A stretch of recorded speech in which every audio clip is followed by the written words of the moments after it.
Ele está no meio de nós. Proclamação do Evangelho de Jesus Cristo, segundo Marcos. Glória a vós, Senhor.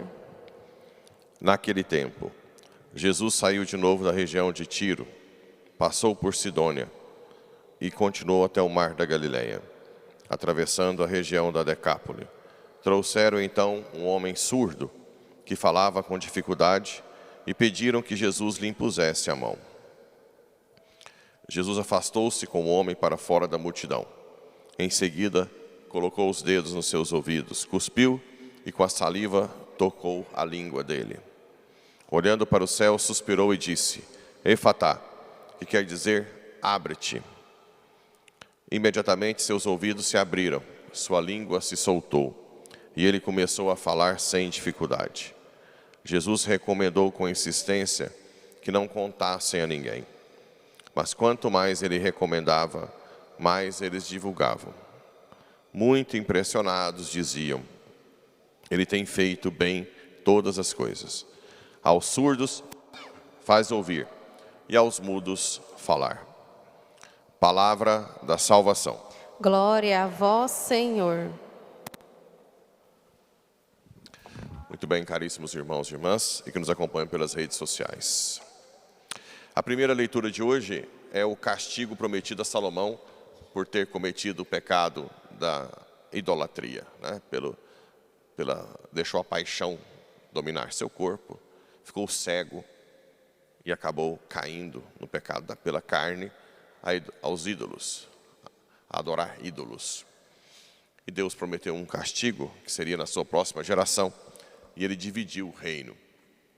Tirou 10 tribos, que era de Jerusalém, e deixou apenas 2, Judá e Benjamim. Então agora ficou o reino do sul e o reino do norte, né? Reino do sul, a capital é Jerusalém, e o reino do norte, a capital é Samaria.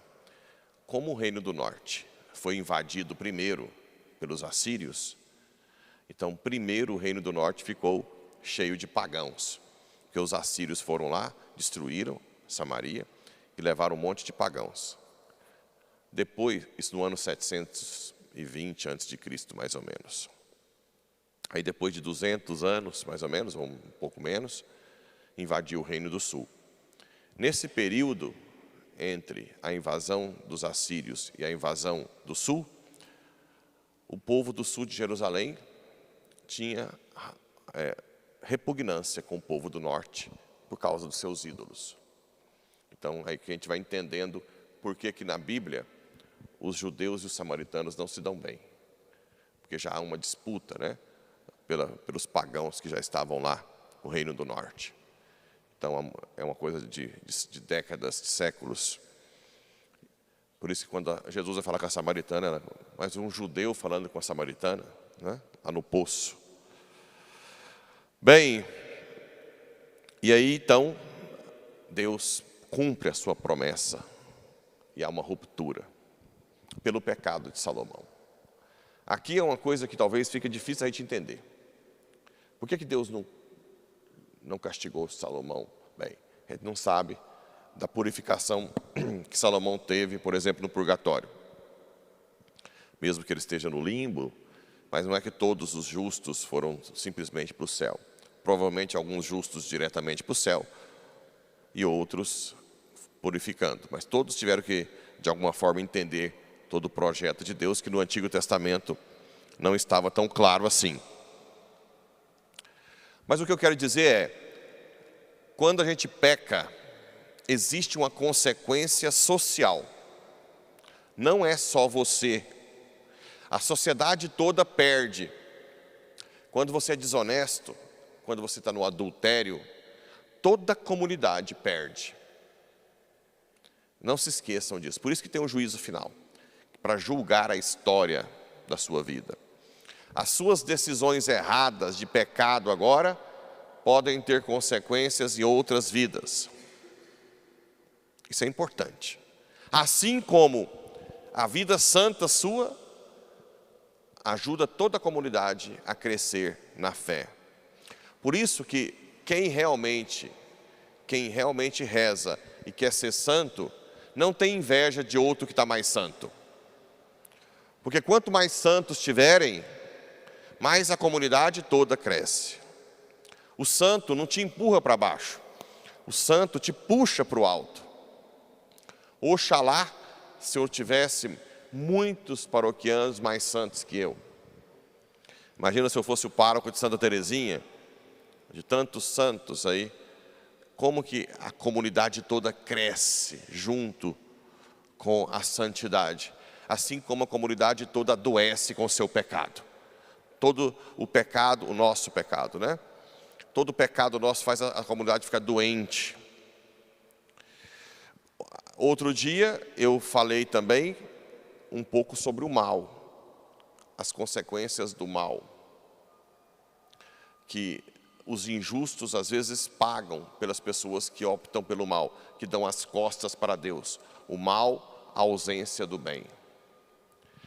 Agora é claro, nós ficamos às vezes atordoados com esse ato em Tumbiara.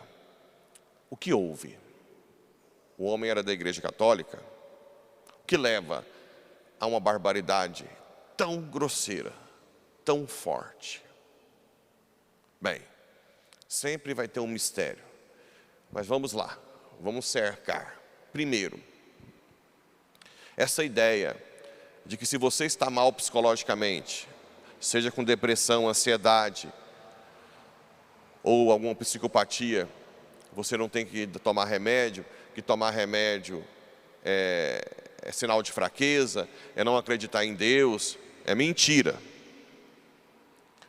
Tratem rápido a depressão, a ansiedade, os anseios, tratem.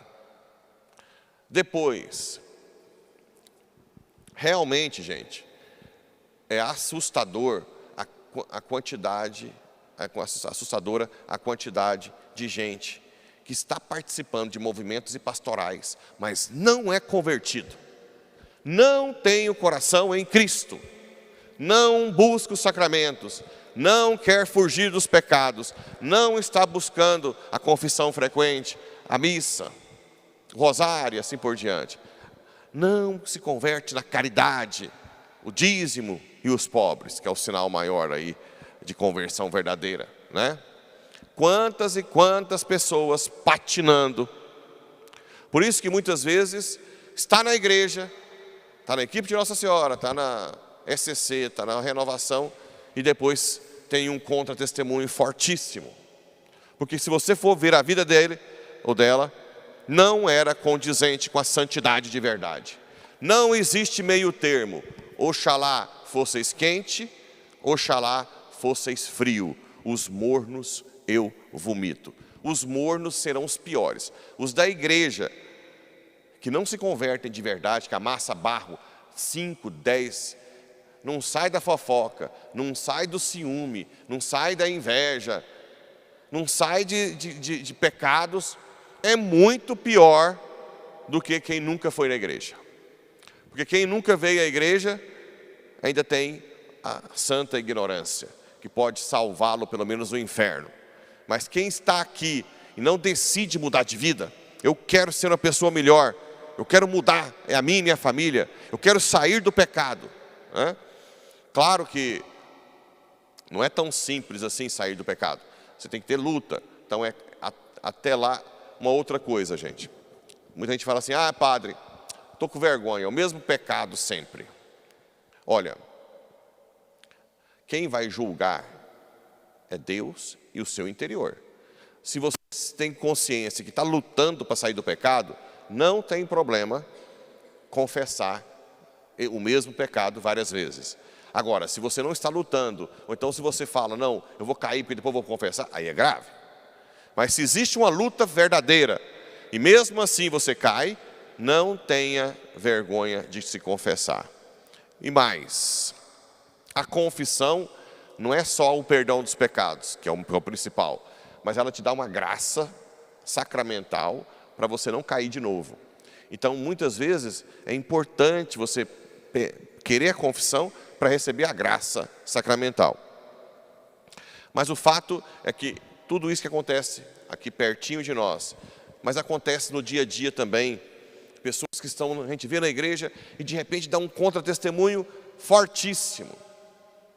E, por último, então vamos lá, tratamento psicológico, conversão verdadeira.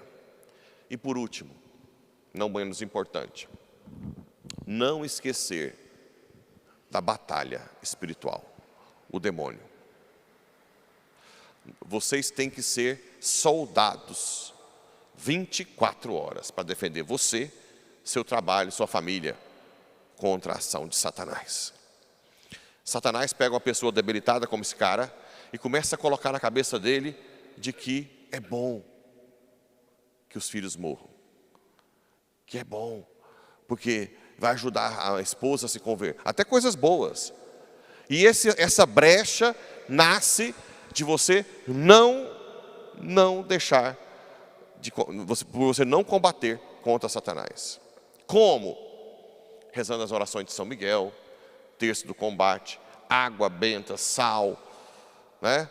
Vir os sacramentos, tudo mais. Mas não se esqueça, colocar a mão sobre a cabeça do seu esposo, da sua esposa. Senhor, imagina se toda esposa, antes de vir para vocês, antes de virem, pusesse a mão na cabeça do seu marido e dizia: Senhor, cuida do meu marido, lava com teu sangue, protege ele contra todas as armadilhas de Satanás, que ele não caia em nenhum tipo de orgulho, paixão desordenada, que Satanás jamais toque, que seus pensamentos sejam os teus pensamentos, afasta dele qualquer tipo de pensamento do mal, coloca nele só virtude, Senhor, os dons do Espírito Santo, e vice-versa, né? O marido com a esposa. E também, outro trem difícil é pôr macho para rezar. Vem para a igreja forçado.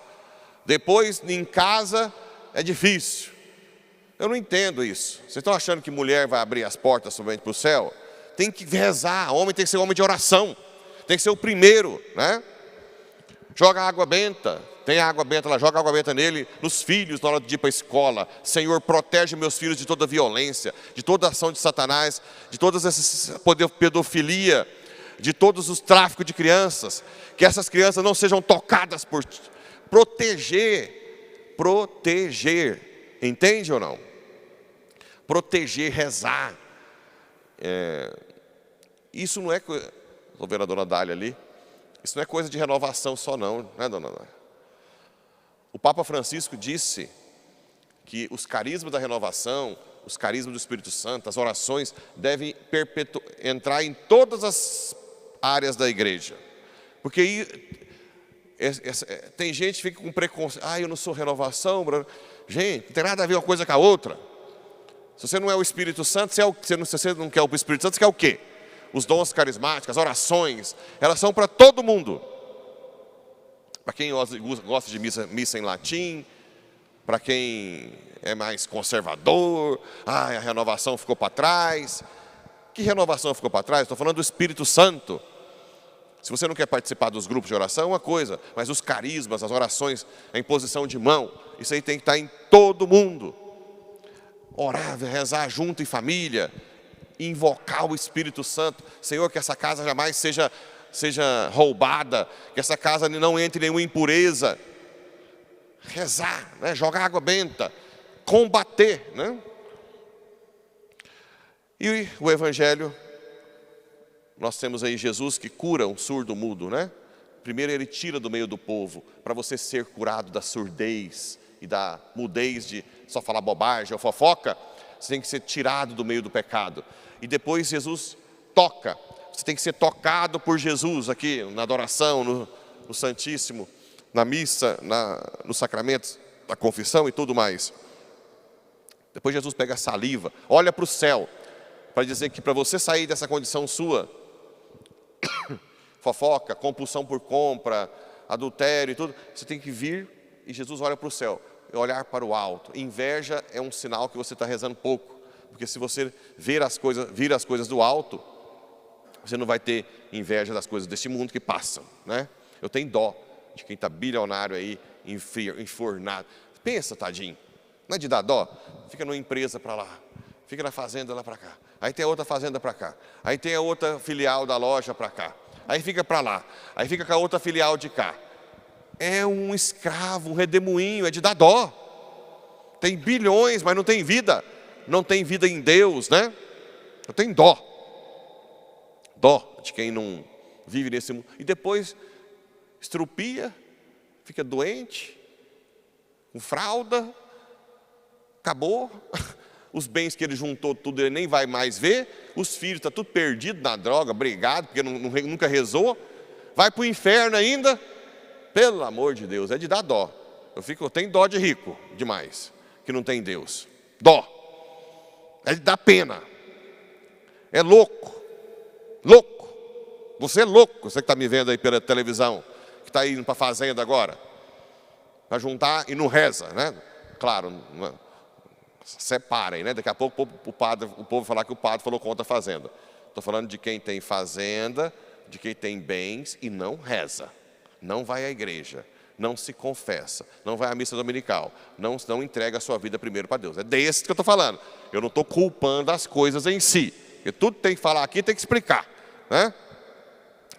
Muito bem. E a saliva na boca quer dizer que a palavra que sai da boca não deve ser a nossa, deve ser a de Cristo. A saliva dele. Oxalá se a minha saliva fosse a de Cristo, de tanto sair palavra de Deus. Então, o encontro pessoal com Jesus tem que nos converter, mudar de vida. Combatam. Isso que aconteceu em Itubiara é triste, rezem pela família, mas proteja para que não aconteça. Nenhum de nós é melhor que ninguém. Já teve padre que matou outras pessoas, padre que faz pecados graves. Ninguém está imune se nós pararmos. Ninguém é bom por si mesmo, viu? Tem ninguém que presta por si só. Nós só somos bons se rezamos, se morremos para nós. Senhor, mata esse miserável e viva em mim, né? Me ajuda, mata, Senhor. Põe em mim o teu coração. Até a mãe precisa do amor de Deus para amar os filhos. Tem mãe que joga a criança num saco plástico e joga no lixo. Até hoje, até mães precisam realmente do amor de Deus. Que Nossa Senhora, Rainha do Amor, Rainha da Família, interceda por todos nós e pise na cabeça da serpente contra todas as insinuações de Satanás. Assim seja.